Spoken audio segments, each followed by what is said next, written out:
Hello and welcome to another edition of Critical Q&A, the show where I answer your questions based on what you have sent me by email at AskChrisShelton@gmail.com.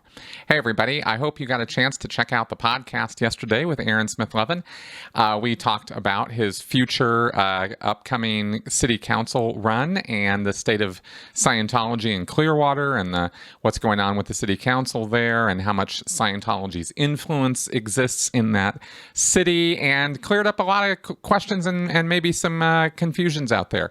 So I hope you guys will check that out.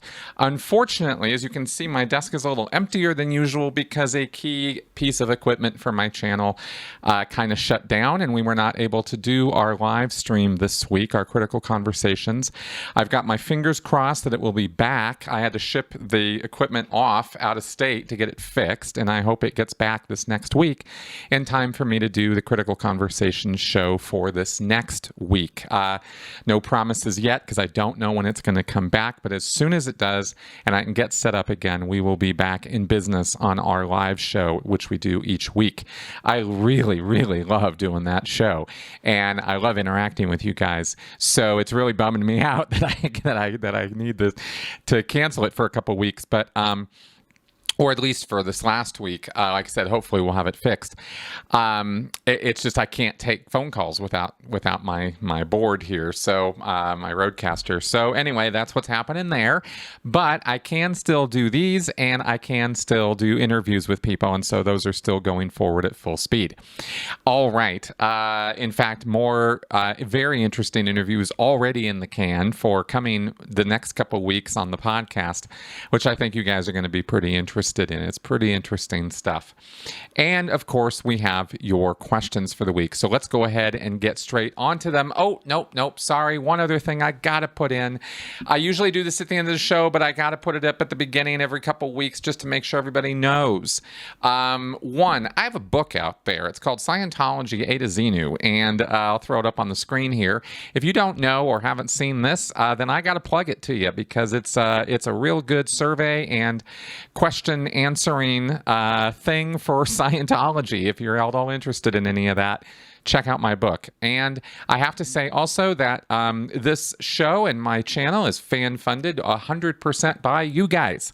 So if you're enjoying my channel, if you're enjoying the content I produce and it's informative, interesting, and educational to you, then consider throwing some love my way through Patreon every month or through, you can do one-offs through PayPal. Links to those are in the description section of this video. All right, let's get on with your questions. Sequoian. Steve Hassan talks about the cult persona, which is the obedient, conformist persona built on top of the true persona of the member individual. It is the cult persona which enables the person to commit destructive actions toward oneself or others in a way he or she normally would not, in the name of God, planetary salvation, or whatever is indoctrinated. I'm very curious about your take on and your own struggles with this cult persona. How did you retake control? What happened to it after that? Did it just disappear, or can you ever still sense it? Because I assume it was such a strong force in your life for a long time. I'm asking because some ex-members, such as Marty Rathman, seem to have remained in an inner conflict/limbo between past and present selves.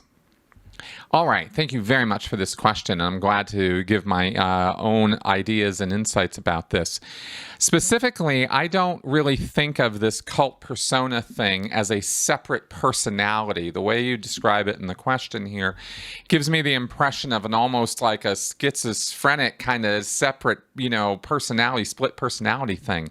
And that's not really how I see it. It's a little more complicated, unfortunately, especially for second generation cult members, people who were raised under the roof of a very high control authoritarian group dynamic situation, with very, very strict rules and guidelines, and they never really had a chance to develop anything else except that persona. And what's that about?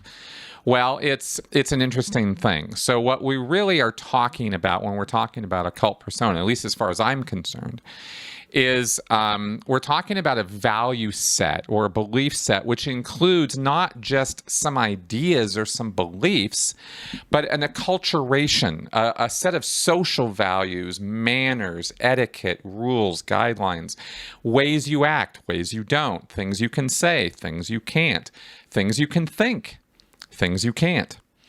All of this is, acculturation is a set of values that we all have. We've all got various acculturations, various sets of personalities, you could say.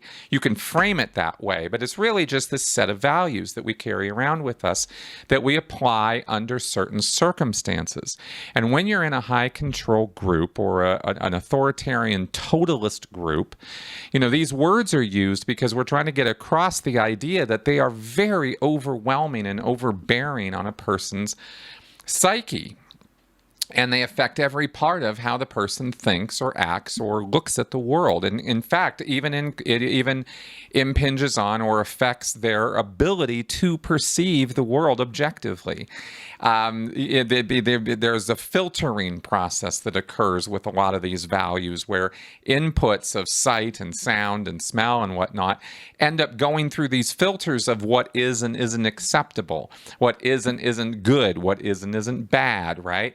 And this is all part of this package. So it's kind of really sort of framing a whole set of ideas and morals and these kind of things and worldviews and beliefs into a package which we would call a persona or personality. But it's really just a matter of kind of semantics and convenience that we use wording like that. It's not like your brain or your mind is divided up this way. It's a lot more complicated and nuanced up here.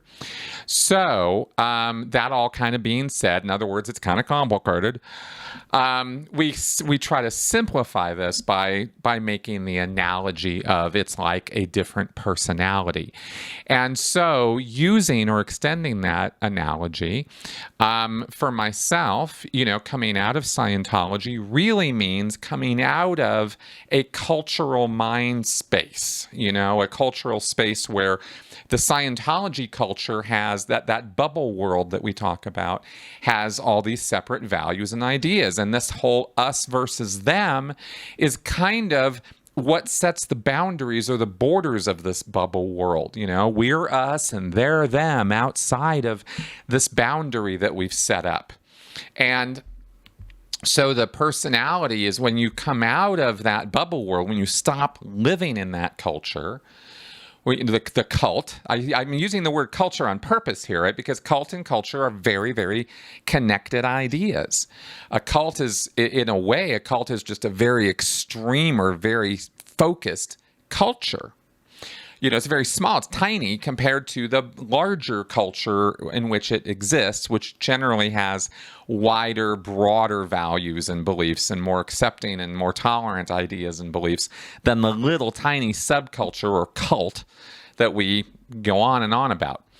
Okay, so when you come out of that, you're in this bigger, broader culture. And so now all those values, ethics, morals, beliefs, and ideas, and the language, and the thought patterns, and the action patterns that you've engaged in, the rituals, the rites, the practices, all of that stuff now changes because you're in this whole different milieu. You're in this whole different world.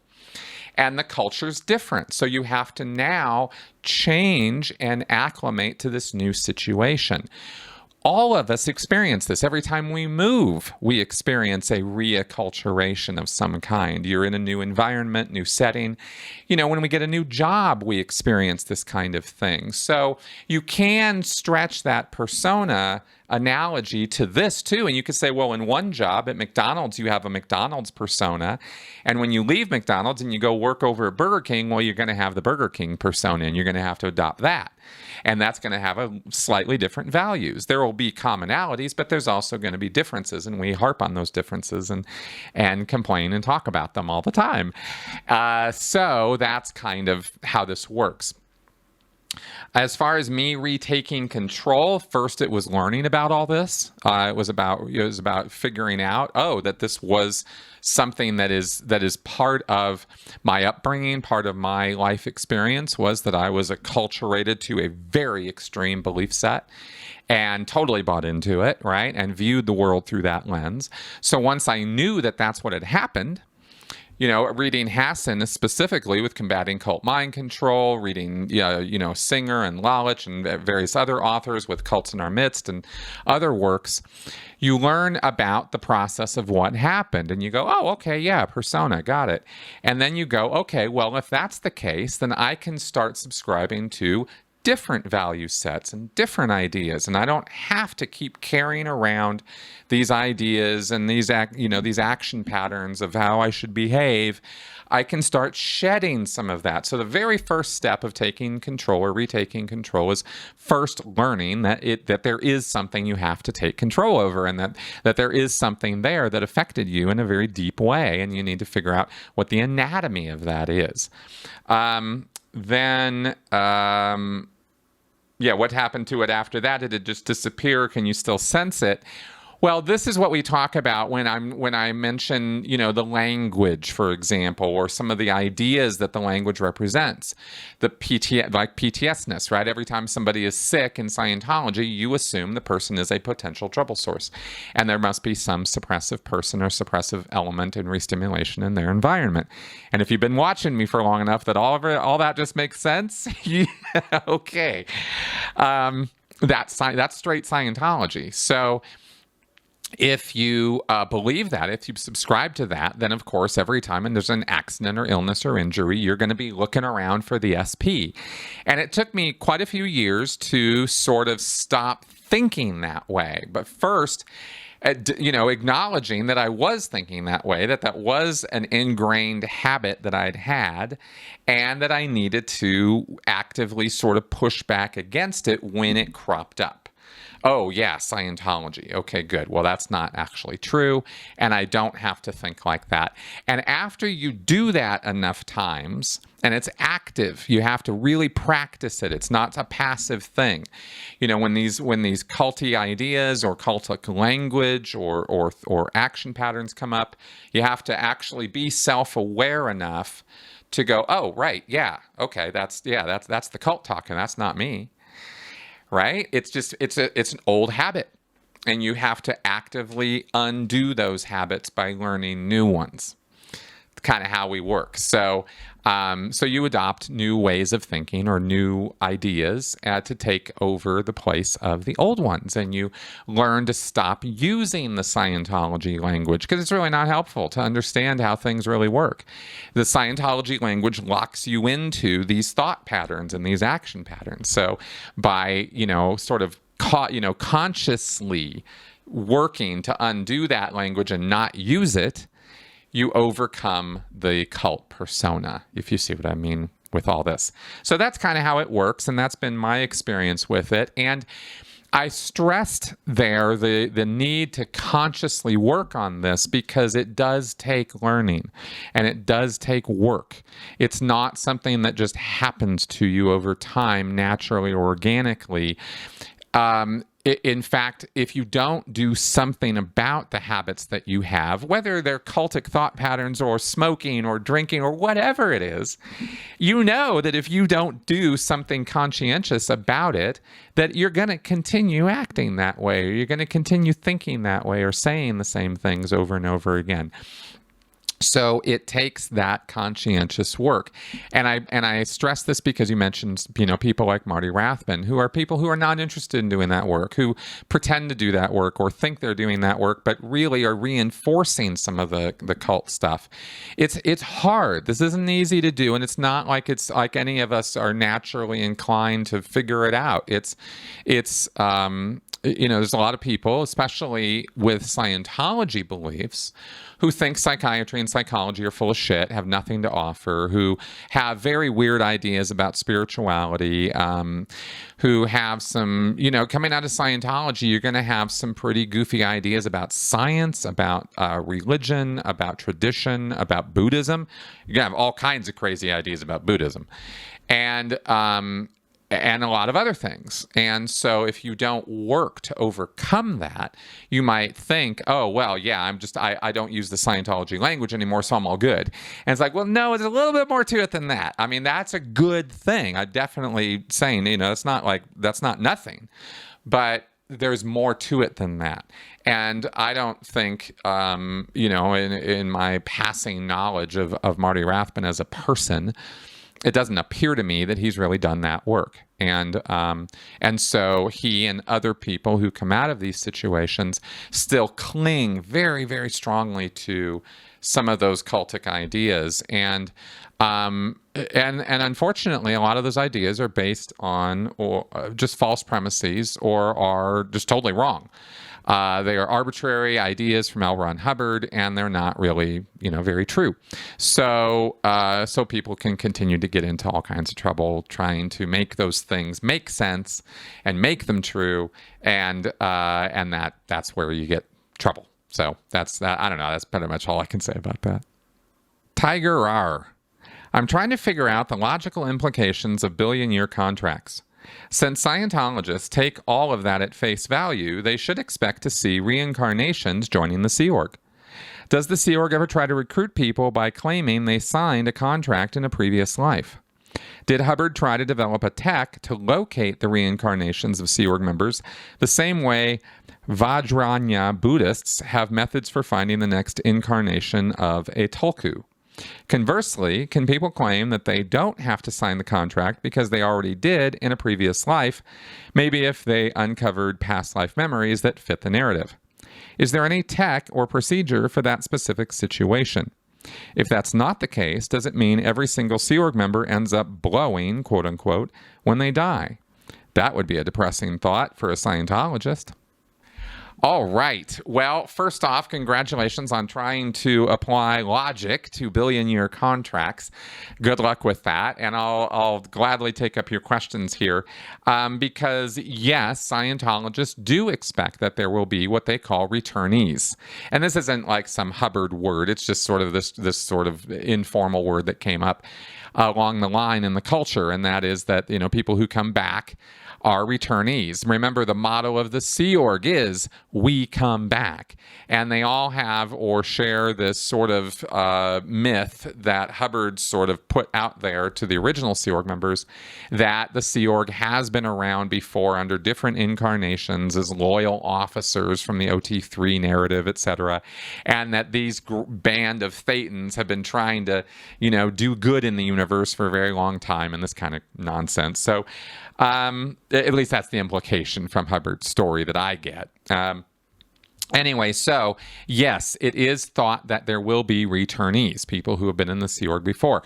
I contemplated whether I was a returnee at one point. I thought I might have worked under Hubbard in my last lifetime back on the boat, which would have made me a past life Sea Org member, according to my recovered memories from my auditing sessions. But there's not really a whole lot of importance put on that. What they really care about is sign the contract, let's get to work, right? How and why you go about doing that doesn't really matter so much as that you do it.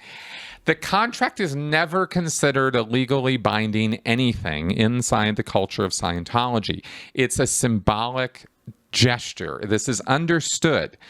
At the same time, there is this idea of future lives and a literal idea of serving Scientology for 1 billion years. So they're symbolic in that nobody's expecting anybody to ever take this piece of paper and go hold it against you or use it against you or something like that. It's not really the spirit in which it's done.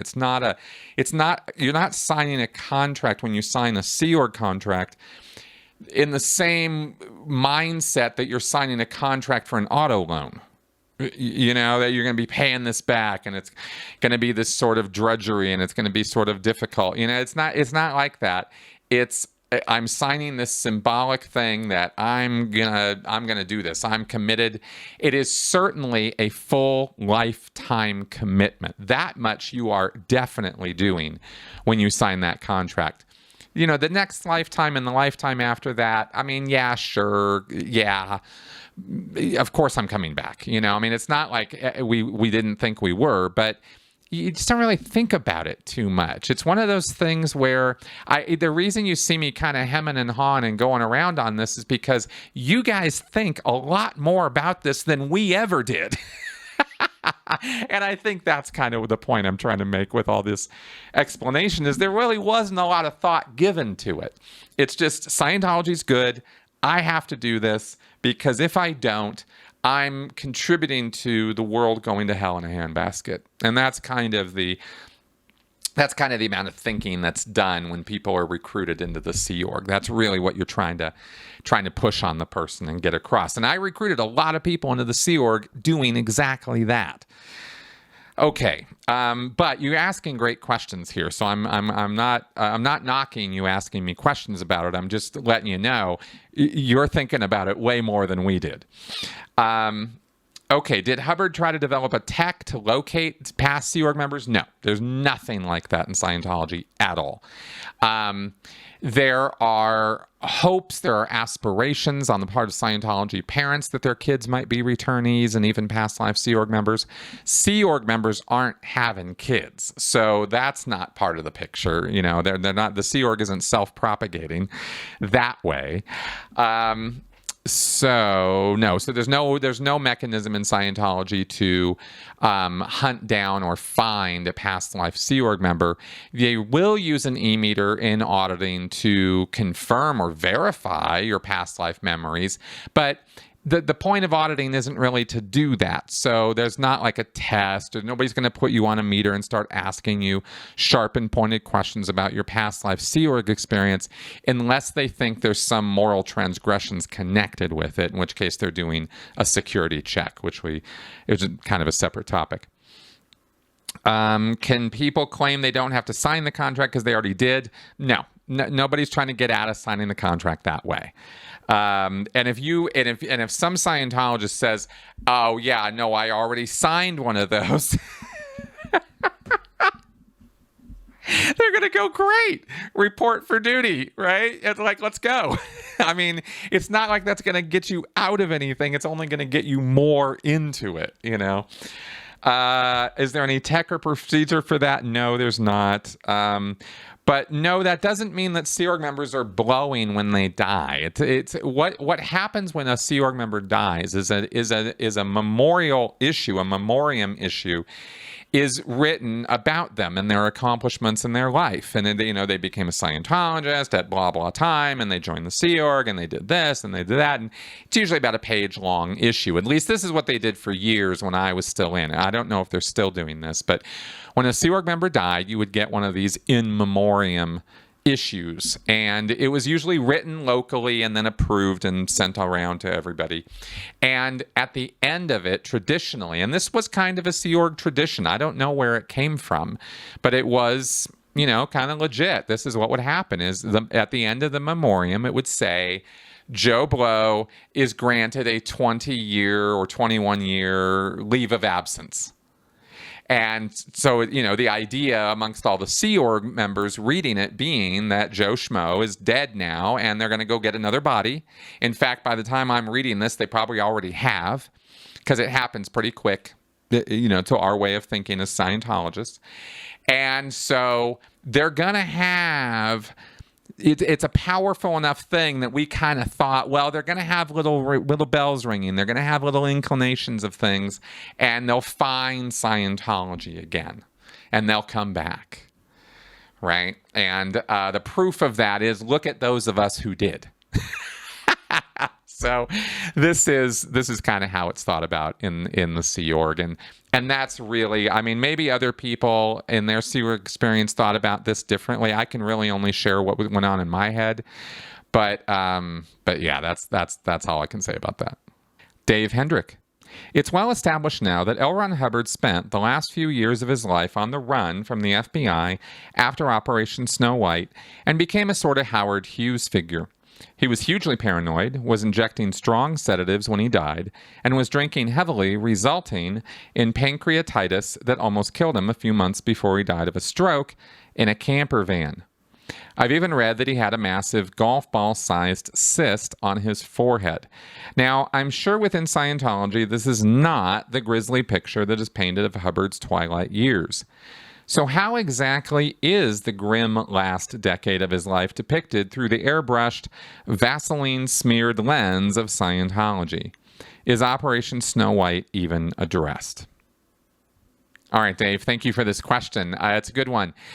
What we have in Scientology, of course, is a hagiography, okay, a life story of a religious figure in academia is referred to as a hagiography. It's specifically for the life story of a religious figure, usually told in an exaggerated, or it's understood that there are going to be exaggerations, lies, half-truths, and nonsense throughout, okay, that's what you're basically asking about, and specifically with Hubbard, what Scientologists are told is that Hubbard moved off of management lines and went off on his own because his research required full-time attention from him, and he didn't want to be distracted by management and running Scientology.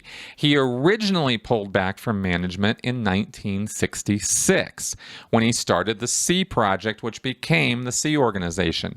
And he legit did, or at least reportedly legitimately, I mean, nothing, I have to take everything with a grain of salt that I've heard from within Scientology. But it seemed to be the case that in 1966, Hubbard truly tried to pull himself off of management, turn the job over to a bunch of other people, and they did not make good on pulling in the money. And within a year, Hubbard was back into managing Scientology organizations. Now, whether he never really left or not, I couldn't say right now, but that's the story. Hubbard then used the Sea Organization to take over Scientology management and run it for many, many years under the Sea Org structure rather than the non-Sea Org structure he had originally set up in the 60s. So this goes on through the 1970s. Operation Snow White happens. Hubbard's, the whole thing tanks because the FBI finds out about it, raids Scientology in 1977.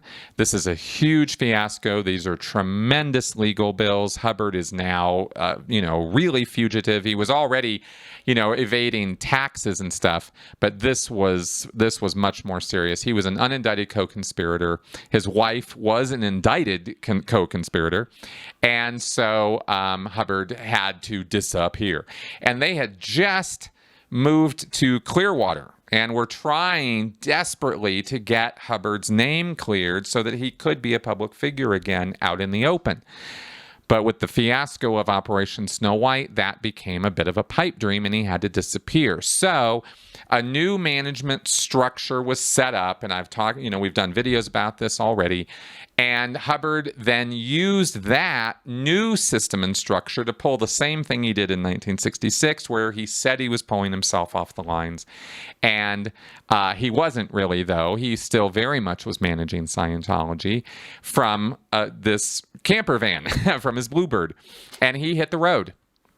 First, he did sort of the covert disappearance with the Sea Org, where he went to Hemet or San Jacinto and set up Golden Era Productions and made some films. But then I think 1980 or so, he disappeared, really disappeared with two Sea Org members, Pat and Annie Broker, and nobody knew where he was. Physically, he was gone for years until he settled in Creston, California at the ranch there. And how many people knew he was literally physically at that location? A very, very, very tiny handful. In fact, I don't think very many people knew at all until the very, very later years. But that's not really super important right now. What the Scientologists are told is that he was off doing this research. He was off researching and he was writing. This is when he wrote Battlefield Earth and the Mission Earth books. And this is when he discovered or researched all of the upper OT levels above OT 7. and which I guess is OT8 and beyond, because remember, Scientologists think that there's levels all the way up to OT15. There aren't, but they think there are, and they think that that's what this time was spent working on and documenting. And if you watch the L. Ron Hubbard death event, where his death is announced and Pat Broker talks about the research Hubbard was doing, well, that's pretty much the narrative they went with. And to this day, that's still the one they go with. So you can see it for yourself at that event, and that's online. I'll see if I can find it and link to it in the notes to the description section on this video. And no, Operation Snow White is not addressed as part of Hubbard's takeoff or leaving. That's not part of the reason why Hubbard is told, Scientologists are told he left. Scientologists they don't really talk about it. And when they did, they said that it was a big furor and a big bunch of nonsense about stealing copy paper or something. I mean, they really tried to spin that thing in a really, really bad way. I don't know all the specifics of it because I was 7 years old when all that went down. So my living memory of it isn't that great. But they spun it. And by the time I really got involved in Scientology as a teenager and then became a staff member, Operation Snow White and the raid and all of that was distant history, and nobody wanted to talk about it. So it's not like we sat around having gab fests about the 70s and about the GO and about how bad things had gone. We didn't talk about that stuff. That's okay, so there you go. TJ Feeney. I was watching a TV show recently where a CEO or some other management equivalent visits their business in disguise. It made me wonder what would happen if Miscavige or Tom Cruise visited an org in disguise and looked for services. If they were actually audited or regged for money, how would they react? I've heard before that people auditing Tom Cruise were told to finish up because he thought the session was over and they were afraid to anger him. I believe he wanted to leave without a floating needle and was irritated and told the auditor that it hadn't happened in time. Forgive me if I've got that totally mixed up. Would they realize just how empty and badly run Scientology really is, or do they know and just not care? All right, so yeah, the hidden celebrity, hidden CEO thing.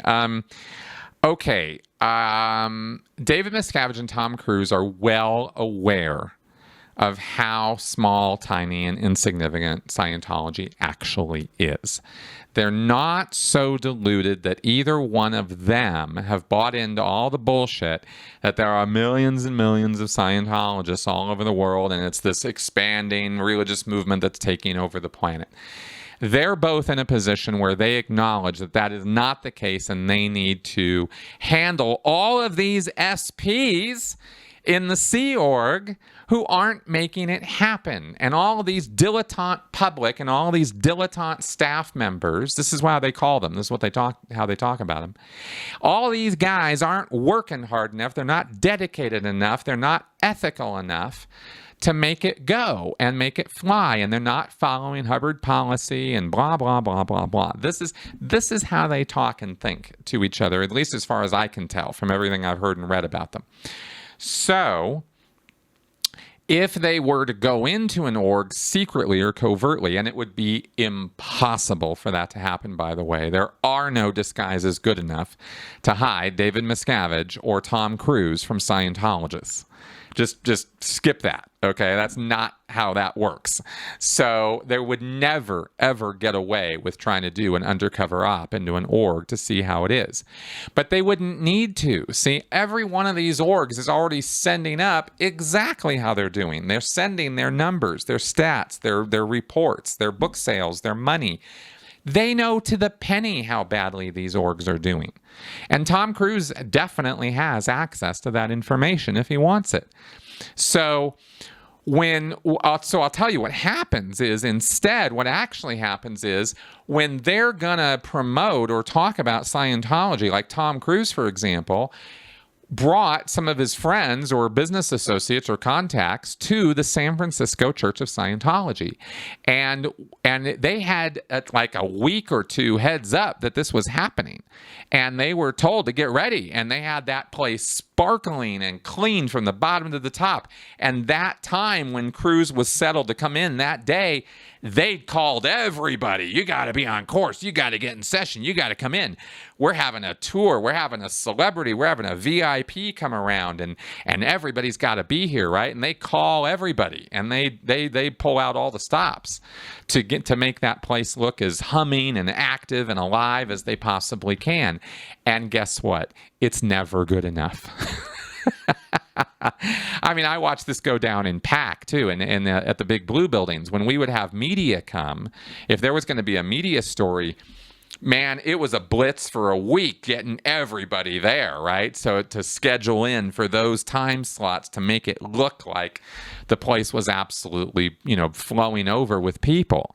So so everybody in Scientology is kind of in on this a little bit, is kind of what I'm sort of trying to say here, right? To one degree or another.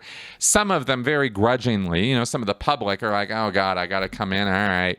Like they don't all show up just because they're ordered to, but a lot of them do. And they want to put the best face forward about Scientology as in terms of its public image. So they're willing to go along with these shenanigans that they understand are PR operations in order to put Scientology in the best possible light when it comes to TV cameras or VIP review or something like that. Okay. So that's the reality of what goes on.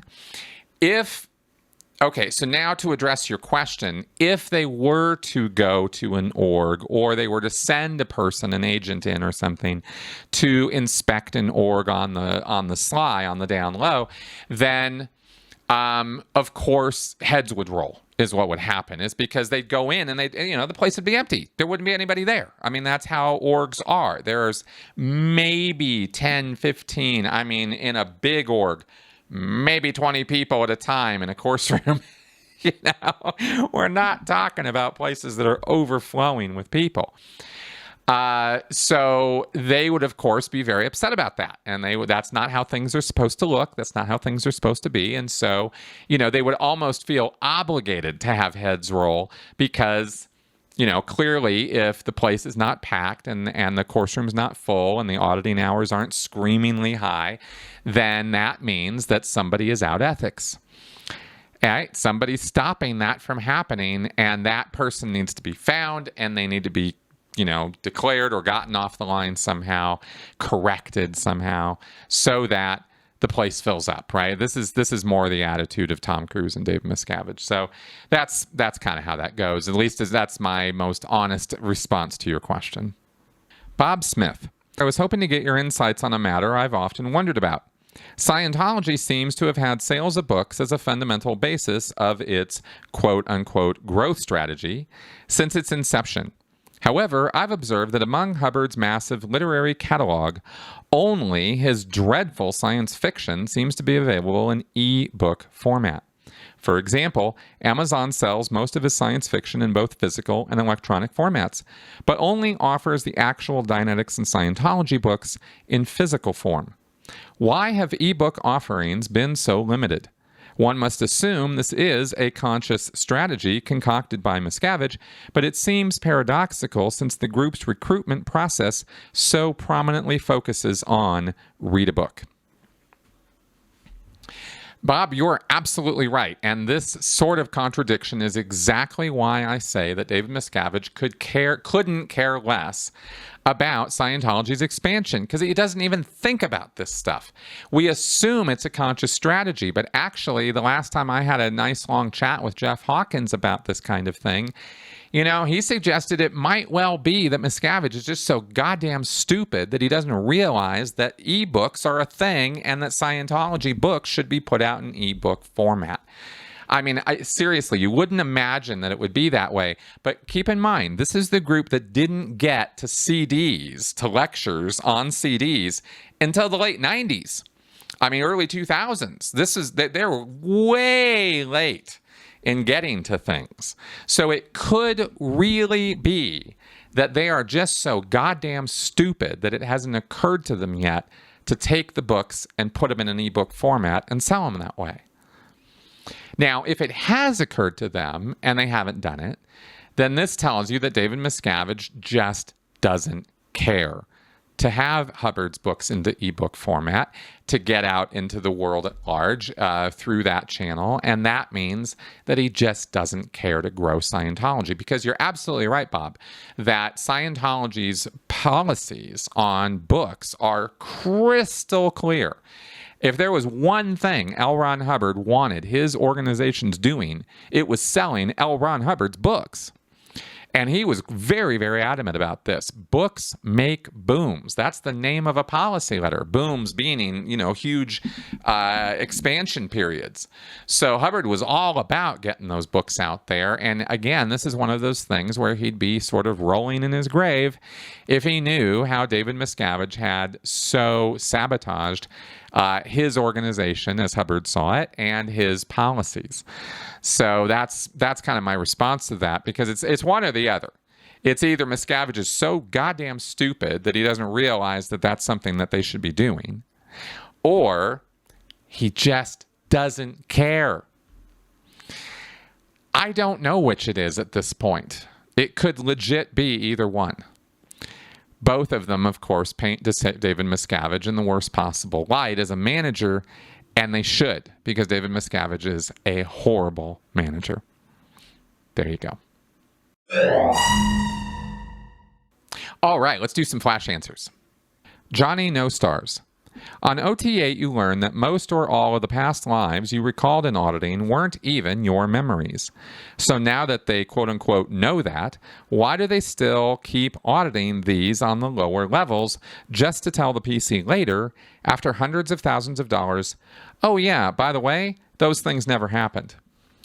Well, gee, Johnny, you don't think it would be because Scientology's a money-making scam that uses religious cloaking to hide its true intention, do you?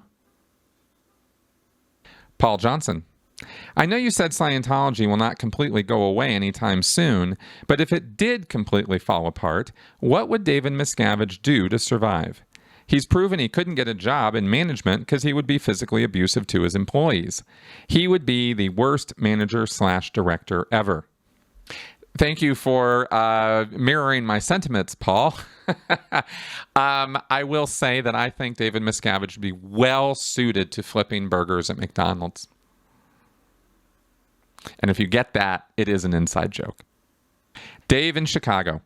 Has the Church of Scientology ever been implicated or strongly suspected to be behind the death of any individual that transgressed the church? Okay, Dave, thank you for this question. The two incidents that come to mind here are Lisa McPherson and Flo Barnett. Lisa McPherson, of course, was wrongfully killed or, through mistreatment by Scientologists, starting with David Miscavige. There should definitely have been indictments on that, but they got the medical examiner to change the cause of death to an accident, and therefore nobody was chargeable. That was one of the largest travesties of injustice that Scientology has ever perpetuated.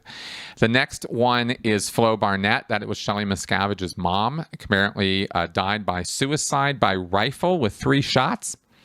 Don't quite see how that works at all. So I definitely have questions about whether Scientology or David Miscavige were behind that, but they're just questions. It was ruled a suicide, and I believe that is still the official cause of death. All right, guys, that is our show for this week. Thank you very much for coming around and listening to me, inviting me into your home for this week. I really, really appreciate it, and I hope that you enjoyed the show. I will see you next week. Bye-bye.